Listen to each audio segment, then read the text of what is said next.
नमस्कार मित्रों, आज हिंदी साहित्य में सुनिए हर दिल अजीज़ लेखिका मालती जोशी जी की मन को भिगो देने वाली कहानी महकते रिश्ते।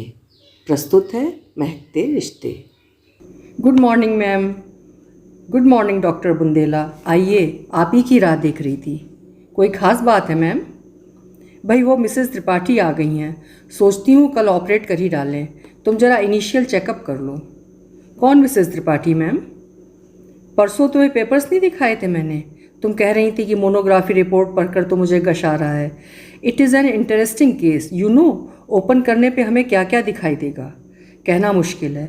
इसीलिए चाहती हूँ कि कल तुम मेरे पास रहो, ऐसे ही तो सीखते हैं। लेकिन मैम, क्या इस स्टेज में ऑपरेट करना ठीक होगा? क्या वे सस्टेन कर पाएंगी? तो दूसरा कोई चारा भी तो नहीं है। और जहाँ तक सस्टेन करने का प्रश्न है, मैंने उनके बेटों से साफ कह दिया है, चांसेस आर 50-50। और वे लोग मान गए? क्यों नहीं मानेंगे? बीमार बूढ़ी और अपाहिज माँ को घर में रखना ही कौन चाहता है? वो तो परिवार पर बोझ होती है। लोग तो इंस्टेंट रिजल्ट चाहते हैं, इस पार या उस पार। अरे तुमने इतना बुरा सा मुँह क्यों बना लिया? अभी नई नई हो ना, इसलिए। जब मुझ जैसी सीजन्ड हो जाओगी ना, तब समझोगी कि मैं गलत नहीं कह रही थी। वैसे भी इस प्रोफेशन में ज़्यादा भावुक होने से काम नहीं चलता। जाओ, अब जाकर पेशेंट का मुआयना कर लो। Prepare her mentally and physically, understand? Deluxe room number 51 कमरे का नंबर ही बता रहा था कि मैडम ने तगड़ा मुर्गा फांसा है। गलियारा पार करते हुए मेरा मन अश्रद्धा से भर उठा। ठीक है, इस प्रोफेशन में भावुक होने से काम नहीं चलता, पर क्या इतना ज़्यादा प्रोफेशनल होना भी ज़रूरी है? साफ जाहिर है कि ये औरत मुश्किल से 4 महीने जिएगी। फिर ये ऑपरेशन का प्रपंच क्यों? क्या रोगी को पीड़ा से निजात दिलाने का और कोई आसान तरीका नहीं हो सकता? और ऑपरेशन की भी तो कोई गारंटी नहीं है। मैडम खुद ही कह रही हैं कि 50-50 चांसेस हैं। एक अजीब सी मन स्थिति में मैंने कमरे में पाँव रखा और एकदम चौंक कर पीछे हट गई। बड़े भैया आप? गुड़िया तू? हम दोनों ने लगभग एक साथ ही कहा और बुद्ध बनकर खड़े हो गए। बड़े भैया ने सन्नाटा तोड़ा। तू यहाँ काम करती है? हाँ, अभी अभी ज्वाइन किया है, 2 महीने ही हुए हैं। नौकरी का क्या हुआ? छोड़ दी, बाहर भेज रहे थे। मैंने अनमने ढंग से उत्तर दिया और पलंग की ओर देखा। ओ माँ, सफ़ेद चादर के नीचे ये जो हड्डियों का ढांचा पड़ा है, वो क्या बड़ी माँ है? वो 5.5 फुट का उनका लंबा चौड़ा डील डॉल क्या हुआ? कौन है? एक क्षीण स्वर उभरा। अम्मा देखो तो कौन है। छुट्टन चाचा की गुड़िया है, यहीं काम करती है। अच्छा, डॉक्टर है ना तू गुड़िया? ज़रा इधर मेरे पास तो आ बिटिया। कब से तुझे आंख भर कर देखा भी नहीं है। मैं चुपचाप जाकर पलंग की पाटी पर बैठ गई। उस क्षण मैं सिर्फ गुड़िया थी। डॉक्टर जयश्री बुंदेला MS कहीं खो गई थी। अम्मा, अब तुम सारी चिंता छोड़ दो। अब तो अपनी गुड़िया है ना यहाँ, वो सब संभाल लेगी। हाँ बेटा, अब चिंता काहे की? अब तो मेरी बिटिया मुझे मिनटों में चंगा कर देगी। इतनी सी बात कहते हुए भी वो हाँफ गईं। मैंने उनके सिर पर हौले से हाथ फेरा, औपचारिक से 2 जुमले कहे और केस पेपर्स बगल में दबाए वहाँ से उठाई। चेकअप करने का मुझे हौसला ही न रहा। मुझे मालूम था बड़े भैया गलियारे में काफ़ी दूर तक मेरे पीछे चले आए थे, पर मैंने जानबूझकर मुड़कर नहीं देखा। वे क्या पूछेंगे मुझे मालूम था, पर मैं मैडम अवस्थी की तरह स्पष्ट उत्तर नहीं दे सकती थी। मैंने इंटरकॉम पर मैडम से सिरदर्द का बहाना किया और अपनी TVS निकाल कर सीधे सड़क पर चली आई। नर्सिंग होम के गेट से बाहर आने के बाद ही मैंने खुलकर सांस ली। मन इतना अशांत था कि मैं दिशा ज्ञान से शून्य होकर ही गाड़ी चला रही थी। पर जब पापा के यहाँ आकर रुकी तो मैं समझ गई कि मैं भ्रमित थी, पर मेरे अंतर्मन की प्रेरणा सही काम कर रही थी। इस समय मुझे और कहाँ जाना था? रोता हुआ बच्चा माँ की गोद में आकर ही तो मुँह छिपाता है। लेकिन माँ तो खुद ही रो पड़ी। सारा किस्सा सुनकर एकदम व्याकुल हो उठी। जिज्जी इतनी बीमार चल रही है और हमें किसी ने खबर तक न की। गुड़िया, आज मुझे अपने साथ तो ले चल, मैं सुरेश की ऐसी खबर लूँगी। कोई ज़रूरत नहीं, पापा गुर्राए। क्यों ज़रूरत क्यों नहीं है? ये तो संयोग की बात है कि वे लोग गुड़िया के नर्सिंग होम में आए हैं। नहीं तो पता नहीं हमें कब खबर लगती। पापा एकदम उबल पड़े। संयोग वगैरह सब बकवास है। वे जानबूझकर यहाँ लाए होंगे ताकि कुछ बचत हो जाए। पर बेटे, बिल्कुल भी रियायत करने की ज़रूरत नहीं है। सुरेश पैसों में खेल रहा है आजकल। मैं तो कहता हूँ दुगना बिल बनाओ। ओफो, रिलैक्स पापा, आप क्यों अपना बीपी बढ़ा रहे हैं? मुझे इस नाटकबाजी से नफरत है। लेकिन इसमें नाटकबाजी क्या है पापा? नर्सिंग होम क्या मेरे नाम से चलता है? वो तो डॉक्टर अवस्थी अपने क्लिनिक से पेशेंट्स घेर कर ले आती हैं। हम तो ऑपरेशन टेबल पर उनकी सूरत पहली बार देखते हैं। और बड़े भैया को तो शायद मेरा नाम भी याद नहीं होगा, न नया न पुराना। वे तो बस गुड़िया को जानते हैं। अब मुझे ही लीजिए, पूरी केस हिस्ट्री पढ़ गई पर यह नहीं पता चला कि ये राम किशोरी त्रिपाठी। चुप कर, माँ झल्लाई, बड़ों का नाम इस तरह लेते हैं? ओफो माँ, मैं तो सिर्फ ये बताने की कोशिश कर रही हूँ कि कागज़ पर चलने वाले नाम और होते हैं। खैर, नाम की बात तो जाने दो। अगर आज बड़े भैया कमरे में ना होते तो मैं बड़ी माँ को देखकर भी नहीं पहचान पाती। इतनी दुबली हो गई हैं कि तुम कल्पना नहीं कर सकती हो। वे लोग तो तुम्हें पहचान गए ना। अब इस बात का खूब ढिंढोरा पीटेंगे। शादी में तो एक जन भी झांकने नहीं आया, पर अब सबका प्यार उमड़ पड़ेगा। प्लीज़ पापा, पापा को चुप कराना भी एक समस्या है। ताऊ जी के परिवार के प्रति तो उनका खास आक्रोश है। मेरे अंतर्जातीय विवाह का सबने बायकॉट किया था। इस बात को वे भूल नहीं सकते, मन से या बेमन से। उन्होंने भाई के चारों बच्चों की शादी में शिरकत की, यथाशक्ति सहायता भी की थी, पर उनकी इकलौती बेटी की शादी में सब लोग ठेंगा दिखा गए। इस अपराध को वे कभी क्षमा नहीं कर सकते। उन लोगों को जरा भी लिफ्ट देने की ज़रूरत नहीं है, समझी? जो काम कायदे से होगा करना। पापा का भाषण जारी ही था। उन्हें थोड़ा अनसुना करते हुए मैंने माँ से कहा, मैं कल छुट्टी ले लूँ माँ? मुझे बहुत डर लग रहा है, कहीं कुछ उल्टा सीधा हो गया ना। माँ ने डपट दिया, उल्टा सीधा क्यों होगा? इतने दिन कॉलेज में क्या घास छीलती रहीं? और छुट्टी लोगी तो क्या अच्छा लगेगा? अपने लोग होते किस लिए हैं? फिर भी छुट्टी लेने का तो मैं पक्का इरादा कर चुकी थी। उसके लिए केवल एक नैतिक समर्थन चाहती थी। माँ के यहाँ बात न बनी तो मैंने घर आकर खाने की टेबल पर अपनी रामायण छेड़ दी। अजय ने शांति से सब कुछ सुन लिया, फिर कहा, darling, you should behave as a doctor. अगर केस सचमुच संगीन है तो सावधानी और भी ज़रूरी है। लेकिन अगर कुछ उल्टा सीधा हो गया तो क्या वे लोग तुम्हें फांसी चढ़ा देंगे? आखिर रिश्तेदार हैं तुम्हारे, कोई दुश्मन तो नहीं है? क्या रिश्तेदार दुश्मन नहीं होते? अरे, दुश्मनों से भी बदतर होते हैं, इसीलिए तो डर लगता है। अगर कुछ उल्टा सीधा हो गया तो मैं किस किस का मुंह बंद करूँगी? तो फिर मारो गोली, मैडम अवस्थी को निपटने दो। बुढ़िया वैसे ही मर रही है, कहीं ऑपरेशन टेबल पर ही टें बोल गई। अजय, मैं चीखी। क्या हुआ? जानते हो तुम मेरी बड़ी माँ के बारे में बात कर रहे हो, कुछ तो लिहाज करो। ओह गॉड, अजय ने थाली को परे सरकाते हुए कहा, इतनी प्यारी हैं बड़ी माँ तो तब से पिनपिना क्यों रही हो? दिमाग खराब कर दिया। थका हारा पति थाली छोड़कर उठ जाए तो किसे अच्छा लगता है। मैं भी फिर खाना न खा सकी।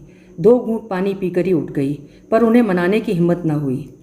किस बुरी तरह झिड़क दिया था मैंने, सोच कर भी शर्म आ रही थी। कोई भी खुददार इंसान इस अपमान को सहन नहीं कर पाता, और उनकी गलती क्या थी?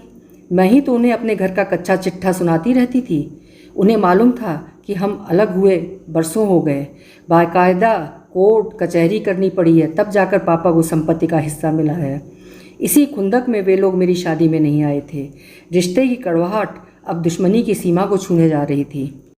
सब सच था, फिर भी उन लोगों के लिए अजय की जरा सी अवज्ञा मुझसे सही नहीं गई। क्यों? मैंने बड़ी माँ का जरा सा नाम ले लिया तो माँ ने मुझे घुड़क दिया। क्यों? मुझे अस्पताल में देखकर बड़े भैया एकदम आश्वस्त हो गए। क्यों? बड़ी माँ को यह विश्वास है कि उनकी गुड़िया उन्हें मिनटों में चंगा कर देगी। क्यों?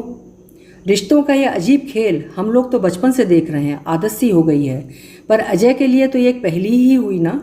उन्हें तो ये सब कुछ ठीक से समझाया भी नहीं जा सकता। इस विचित्र परिस्थिति के लिए जिम्मेदार हमारे अलग होने की प्रक्रिया है, जो बहुत लंबी चली। इस दौरान हम लोग आपस में न ठीक से जुड़ सके, न छिटक कर दूर ही जा सके। जहाँ तक मेरी यादों का दायरा है, मैंने पापा को कभी ताऊ जी से बात करते नहीं देखा। उन लोगों का आमना सामना शायद दादी को कंधा देने के लिए ही हुआ होगा। वैसे दोनों एक दूसरे की छाया से भी बचते थे। इसके बावजूद हम लोग एक ही छत के नीचे रहते हुए एक ही हंडिया में खा रहे थे। तो ये दादी की कृपा थी। उन्होंने बेटों को कसम दे रखी थी कि जब तक मैं जिंदा हूँ घर के टुकड़े मत करना। इसीलिए सब लोग मन मार कर चुपचाप उनकी मृत्यु की प्रतीक्षा करते रहे। और प्रतीक्षा भी कैसी, पूरे 5 बरस। 5 बरस दादी खटिया से लगी रहीं, पर उनके आतंक और दबदबे में कोई कमी नहीं आई। उनकी मर्जी के बगैर घर में पत्ता भी नहीं हिलता था। एक बार मन फट जाए तो साथ रहना एक सज़ा ही होती है, परंतु माँ की खातिर बेटे ये सज़ा भुगत रहे थे। दोनों के सोने बैठने के कमरे ऊपर नीचे हो गए थे। भोजन का समय अलग अलग था। बच्चे जिस पंगत में सुविधा होती बैठ लेते थे। वैसे मुसीबत तो मेरी ही थी। वे 4 थे, उनका एक मुकम्मल ग्रुप था। मैं अकेली पड़ जाती थी। मर्जी होती तो मुझे साथ कर लेते थे, नहीं तो झिड़क देते थे। तब बड़ी माँ बच्चों को डांटती थी और माँ मुझे घसीट कर ऊपर ले जाती थी।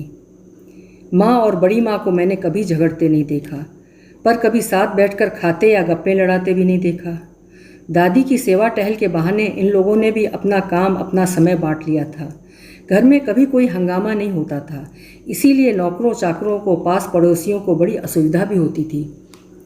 तब तो खैर इतनी अकल नहीं थी, पर आज समझ में आता है कि उन दिनों माँ कितने तनाव में जी रही होंगी, क्योंकि कई बार वो मेरे सामने ही पापा से कह देती थी, सुनो, मुझसे इस तरह अब नहीं रहा जाता, तुम मुझे यहाँ से निकाल ले चलो, नहीं तो मैं पागल हो जाऊँगी। तनाव में तो शायद सभी लोग थे, इसीलिए दादी की मृत्यु पर सबने राहत की सांस ली। भाग्यवान थी दादी। उन्हें यह कभी पता ही नहीं चला कि उनके आसपास की दुनिया कितनी बदल गई है। उनके कमरे के बाहर का संसार उलट पुलट गया है। बेचारी सबको असीसते हुए चली गईं। उनकी तेरही के बाद मेहमान ठीक से विदा भी ना हो पाए थे और घर में 2 चूल्हे हो गए। अलग होने की इस प्रक्रिया में हमें कुछ ज़्यादा असुविधा नहीं हुई। सोना बैठना हम लोगों का ऊपर ही था। बेडरूम से लगा बाथरूम भी पापा ने बहुत पहले बनवा रखा था। खाना जरूर नीचे बनता रहा, पर चाय नाश्ते के लिए माँ ने एक गैस ऊपर रख लिया था। वही अब काम आने लगा। शुरू शुरू में उस छोटी सी बरसाती में बैठकर खाना बड़ा अटपटा लगा, फिर आदत हो गई। बाद में पापा ने उसका स्वरूप ही बदल दिया।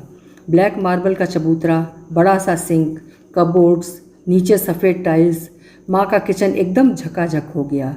नीचे की धुआंती रसोई से उसका कोई सामने नहीं रहा। पता नहीं क्यों ताऊ जी को गैस के चूल्हे से एलर्जी थी। रोटी तो वे कोयलों पर ही सिकी हुई खाते थे। माँ का प्रेशर कुकर भी ऊपर वाली रसोई में आकर ही गैस पर चढ़ सका। देखते देखते घर में नया डिनर सेट आ गया। डाइनिंग टेबल, नए पर्दे, नया कालीन। पापा पर तो जैसे जुनून सवार हो गया था। 6 महीने बाद यह हालत थी कि अपना ही घर पहचाना नहीं जा रहा था। उसी नशे में पापा ने मेरा स्कूल तक बदल दिया। ऊपर हम लोगों की दुनिया एकदम अलग थी। ऊपर आने का रास्ता तक बाहर से था, फिर भी नीचे वालों से हम लोग एकदम कट नहीं सके। मैं डांस की प्रैक्टिस करने लगती तो माँ डांटती, तुझे धम करने का यही वक्त मिला है, जानती नहीं भाई साहब नीचे सो रहे होंगे। अगर गैलरी में बैठकर ट्रांजिस्टर सुनती तो फिर डांट पड़ती, जरा धीरे नहीं चला सकती, सुरेश की परीक्षा चल रही है ना। इतनी कफ्त होती तब मुझे। बड़ी माँ भी कुछ कम ना थी। सुबह सुबह आंगन से उनकी आवाज़ आती, गोमती नल क्यों खोल रखा है अभी से, जानती है ना 8 बजे के बाद पानी ऊपर नहीं चढ़ता। पहले झाड़ू कर ले, बर्तन बाद में धोते रहेंगे। पानी कोई भागा नहीं जा रहा है, 9 बजे तक रहता है। दूध वाला नीचे से आवाज़ लगाता तो उसे डबट देती, क्यों रे गणेशी, तेरे पाँव में क्या मेहंदी लगी है? 4 सीढ़ियाँ चढ़ नहीं सकता जो यहाँ खड़ा गलगला रहा है? छोटी कितनी बार ऊपर नीचे करेगी, बोल तो। पापा सफ़र पे हुए तो भैया लोग चुपचाप सब्जी लाकर रख जाते। उनसे दाम पूछने की माँ की हिम्मत नहीं पड़ती। कहीं बुलावे में जाना होता तो देवरानी जिठानी घर से भले ही साथ न निकलती, पर वहाँ जाकर जरूर पास पास बैठती। लोगों की उत्सुक आंखें निराश हो जाती। और यह सब उस समय हो रहा था जब पापा और ताऊ जी कोर्ट में बुरी तरह लड़ रहे थे। पापा को घर के माहौल में घुटन हो रही थी। वे शहर के दूसरे छोर पर छोटा सा बंगला लेना चाहते थे, पर उसके लायक नगद उनके पास नहीं था। वे ताऊ जी से अपने हिस्से की कीमत मांग रहे थे। ताऊ जी ने साफ कह दिया था कि मेरे पास फूटी कौड़ी नहीं है। मकान में तुमने जो हिस्सा चाहा था तुम्हें दे दिया। अब मैं लड़कियों की शादी करूं कि तुम्हारे चोचले ही पूरा करता रहूं। उन दिनों की 2 घटनाएं आज भी मन में उतनी ही ताज़ा हैं। मैंने जो नया स्कूल ज्वाइन किया था वहाँ का वातावरण काफ़ी उन्मुक्त था। मुझे सहेलियाँ भी बहुत खुले विचारों की मिली थीं। पहले वाले स्कूल में तो दीदी लोगों के रौब में रहना होता था, उन्हीं के साथ आना जाना पड़ता था। नए स्कूल में मैं आज़ाद परिंदे की तरह विचरण करती थी। अब शैतानी करते हुए भी डर नहीं लगता था कि घर पर कोई चुगली कर देगा। स्कूल में तो शरारत चलती ही थी। हमारा ग्रुप तो सड़क पर भी मस्ती करता था। एक दिन सहेलियों ने चाट खाने का प्रोग्राम बना डाला। बाहर खाने की आदत मुझे नहीं के बराबर थी। ऊपर वाले हिस्से में बसने के बाद ही 2-4 बार पापा के साथ होटल में जाना हुआ था। सड़क पर खड़े होकर चाट खाने का ये मेरा पहला अनुभव था। पर कहावत है ना कि सर मुड़ाते ही ओले पड़े। मैंने गोलगप्पा बमुश्किल तमाम मुंह में डाला ही था कि पीछे से कड़कती आवाज़ आई, गुड़िया ये क्या हो रहा है? मुझे काटो तो खून नहीं। बिना पीछे देखे ही मैं समझ गई कि ये बड़े भैया की आवाज़ है। मैं दम साधे चुपचाप खड़ी हो गई। सभी लड़कियां हतप्रभ थीं। चलो दफ़ा हो जाओ यहाँ से और सीधे घर जाओगी, समझी? दूसरा आदेश आया। इसके बाद वहाँ रुकने का सवाल ही नहीं उठता था। चुपचाप घर की राह ली। अपमान से मेरे आंसू निकल आए। सिर उठाकर सखियों से आंख मिलाते मुझे शर्म आ रही थी। वे सभी मेरे साथ चल पड़ी थीं क्योंकि मज़ा तो सभी का ही किरकिरा हो गया था। ये कौन थे? एक ने पूछा। इसके बड़े भाई हैं, ताऊ जी के लड़के, दूसरी ने सूचना दी। ये तुम लोग तो अलग हो गए हो ना? तीसरी ने ज्ञान बघारा। फिर ये इतना रौब क्यों झाड़ रहे हैं? घर पहुंचकर मैंने यही बात ठीक इन्हीं शब्दों में माँ से जाकर कह दी। जवाब में वो करारा झापड़ मिला कि उसकी झंझनाहट में आज भी महसूस कर सकती हूँ। दूसरा प्रसंग मेरे पीएमटी के रिजल्ट का था। पढ़ाई में मैं वैसे हमेशा से अच्छी थी, पर इस बार तो मेरिट में आ गई थी। 6ठा नाम था मेरा। पापा तो जिसे खुशी से पागल हो गए थे। बेटा ना होने का मलाल उन्हें अगर कभी रहा भी होगा तो उन्होंने कभी मुझ पर जाहिर नहीं किया। अपनी सारी आशा आकांक्षा उन्होंने मुझ पर केंद्रित कर दी थी। उन्होंने मुझे हर वो सुविधा दी जो वे दे सकते थे। मेरी हर जिद को यथासंभव पूरा किया। इस लाड़ प्यार को लेकर अक्सर माँ से उनकी जंग भी छिड़ जाती थी। इसीलिए रिजल्ट देखते उनका खुशी से नाच उठना एकदम स्वाभाविक था। मुझे चूम कर बोले, चलो बेटे फटाफट तैयार हो जाओ। हमने वादा किया था कि तुम मेडिकल कॉलेज अपनी गाड़ी से ही जाओगी, तो चलो तुम्हें एक फर्स्ट क्लास लूना दिलवा देते हैं। आते हुए ब्रजवासी के यहाँ ऑर्डर भी देते आएंगे। पूरे मोहल्ले में मिठाई बांटूंगा। और हाँ, तुम अपने सहेलियों की एक लिस्ट भी बना कर रखना, एक धमाकेदार पार्टी देते हैं। हम लोग जब निकल रहे थे तो माँ ने रास्ता रोक कर कहा, सुनो, जा ही रहे हो तो गाड़ी भर ले आना, अभी मिठाई लाने की ज़रूरत नहीं है। क्यों? महेश शायद इस बार भी रह गया। बेचारे का तीसरा चांस था। भाई साहब नीचे बहुत मायूस हो रहे थे। पता नहीं बेचारे को अब और एक मौका देंगे भी कि नहीं। ये तो होना ही था। साल भर आप खेलते रहें और सोचे कि हम पास हो जाएंगे तो संभव थोड़े ही है। भाई दोनों काम एक साथ नहीं हो सकते। पीएमटी कोई क्रिकेट थोड़े ही है कि उठाया बल्ला और लगा दिया छक्का। दिन रात एक करना पड़ता है। अपनी बिटिया को देख लो कैसे सूख कर कांटा हो रही है। ओफो, आप ज़रा धीरे नहीं बोल सकते? क्यों धीरे क्यों बोलूं? मैं कोई गलत कह रहा हूँ? और तुम कैसा अन्याय कर रही हो? जिसने साल भर पढ़ाई नहीं की उसका मातम मना रही हो, और जिसने पूरे खानदान का नाम रोशन किया है उसकी खुशी की तुम्हें कोई परवाह नहीं है। तो खुशी पर कौन सी बंदिश लगा रही हूँ मैं? गाड़ी लेने जा रहे हो, चाहो तो इसकी सहेलियों को होटल में खिला पिला देना, पर घर पर मैं कोई हंगामा नहीं करने दूंगी। पापा बहुत कुड़मुड़ाए, पर माँ के आगे उनकी एक न चली। झूठ क्यों बोलूँ, मन तो मेरा भी खफा हो गया था। खुशी आधी रह गई थी। मूड फिर ऐसा उखड़ा कि बाजार का प्रोग्राम स्थगित ही करना पड़ा। अब तक घर में प्रथा चली आ रही थी कि परीक्षा से पहले और रिजल्ट के बाद बच्चे बड़ों का आशीर्वाद जरूर लेते थे, पर उस दिन नीचे जाने का साहस नहीं हुआ। लगा पता नहीं वे क्या सोचेंगे, कहीं ये न समझ लें कि जानबूझकर उनका जी जलाने के लिए नीचे उतरी हूँ। आश्चर्य तो यह है कि माँ ने भी आग्रह नहीं किया। शायद उनके मन में भी यही बात रही होगी। शाम को बैठे बैठे यूं ही पिक्चर का प्रोग्राम बना रहे थे कि बिहारी ने खबर दी, बड़ी मालकिन आ रही हैं। हम लोग तो एकदम से चौंक पड़े। बड़ी माँ तो कभी ऊपर आती ही नहीं। ये घर जब एक था तो भी वे सीढ़ियाँ नहीं चढ़ती थी। उनकी आवाज़ भी उनके शरीर की तरह ही भारी भरकम थी। जब भी ज़रूरत होती नीचे से आवाज़ दे देती। इसीलिए माँ तो एकदम ही बदहवास हो गईं। आगे बढ़कर उन्हें भीतर लिवा लाईं। उन्हें सोफे पर बिठाकर पैर छूते हुए बोली, जिज्जी आपने क्यों तकलीफ़ की, मुझे बुलवा लिया होता। तुम बड़े लोग हो भाई, तुम्हें कैसे बुलवाते। बड़ी माँ ने हाँफते हुए कहा, लो ये लो प्रसाद। और उन्होंने लड्डुओं से भरा कटोरदान हमारे सामने रख दिया।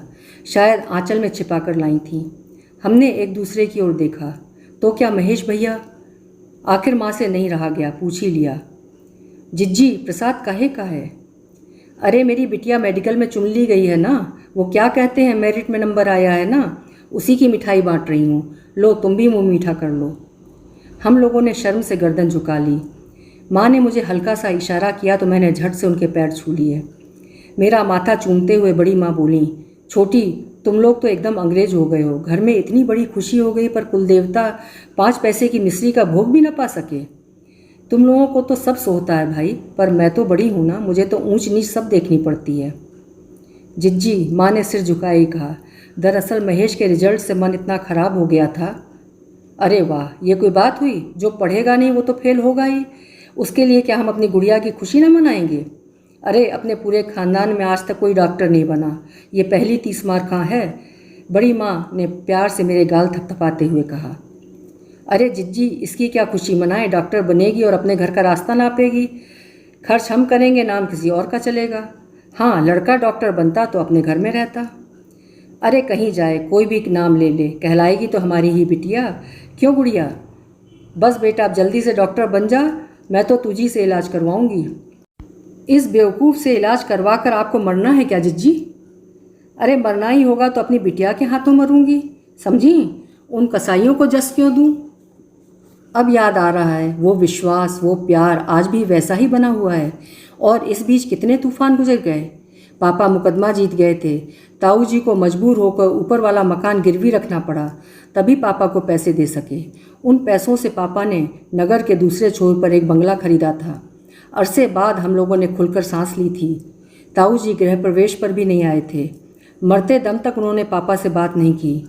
औरों से भी धीरे धीरे संपर्क कटने लगा। सड़कों की दूरी मन को भी व्याप गई। रिश्तों की डोर खींचती ही चली गई। मेरा अंतर्जातीय विवाह आखिरी आघात साबित हुआ। सब कुछ एक बारगी ही समाप्त हो गया। पर कहाँ, आज माँ को, बड़ी माँ को देखकर सुनकर लगा कि कुछ भी तो समाप्त नहीं हुआ। रिश्तों की वो महक अब भी उतनी ही ताजी है। समय की गर्द, विवादों की आंधी उसका कुछ भी नहीं बिगाड़ पाई। रात मैंने अजय से कहा, सुनो, कल तुम अकेले ही नाश्ता कर लेना, मैं ज़रा जल्दी जाने की सोच रही हूँ। दोपहर की झड़प के बाद ये हमारी पहली बातचीत थी। शाम को वे बिना कुछ कहे क्लिनिक चले गए थे। रात का खाना भी हमने निःशब्द होकर ही खाया था। अब भी उन्होंने पत्रिका से आंख हटाए बिना ही कहा, ओके। उन्होंने सोचा होगा मैं आगे भी कुछ कहूँगी, पर जब मैं चुपचाप बिस्तर में दुबक गई तो यह उपेक्षा का नाटक उनसे और नहीं खेला गया। बोले, बाय द वे, इतनी सुबह जाना कहाँ है? नर्सिंग होम जाऊंगी, शायद 9:30 बजे तक उन्हें टेबल पर लेने वाले हैं। मैं पहुंच जाऊंगी तो बड़ी माँ का हौसला बना रहेगा। बहुत जल्दी घबरा जाती हैं वे। उनके साथ और लोग भी तो होंगे, है ना? बेटे हैं, बहुएं हैं, पर बेटे तो आप जानते हैं ठस होते हैं, संवेदनाओं से उनका दूर का भी रिश्ता नहीं होता। और बहुएं तो खैर बहुएं ही हैं, वे बेटी की जगह थोड़ी ही ले सकती हैं। वे कुछ देर तक मुझे गौर से देखते रहे, फिर बोले, तो गोया अब आप ऑपरेशन में हिस्सा लेंगी? Of course. सुबह तो आपके ख्यालात कुछ और थे। हाँ, उस समय मैं कुछ दूसरी तरह से सोच रही थी, पर अब लगता है डॉक्टर को इतना डरपोक नहीं होना चाहिए। दरअसल मैं इसलिए घबरा रही थी कि ईश्वर न करे, पर ऑपरेशन के दौरान ही कुछ अघट घट जाने की पूरी संभावना है। दुर्भाग्य से अगर ऐसा हो गया तो मेरा वहाँ होना बहुत ज़रूरी है। कम से कम वे अजनबी लोगों के बीच अकेली तो ना होंगी। कोई तो अपना उनके पास होगा जो आखिरी सांस तक उनका हाथ थामे रहेगा। वाओ! वे आश्चर्य से भरकर मुझे देखते रहे। मैं भी उनकी ओर अपलक देखती रही। फिर एकाएक मेरे आंसू निकल आए। पर ऐसा होगा नहीं ना? मैंने आकुल स्वर में पूछा और भरभरा के रो पड़ी। उस समय मैं डॉक्टर नहीं थी, सिर्फ गुड़िया थी, जिसके लिए बड़ी माँ ने कहा था, मरना ही होगा तो अपनी बिटिया के हाथों मरूंगी, उन कसाईयों को जस क्यों दूं? अभी आप सुन रहे थे मालती जोशी जी की लिखी हुई एक बहुत सुंदर सी कहानी, महकते रिश्ते। उम्मीद करती हूँ कहानी आपको भी पसंद आई होगी। फिर मिलेंगे। आपका समय शुभ हो।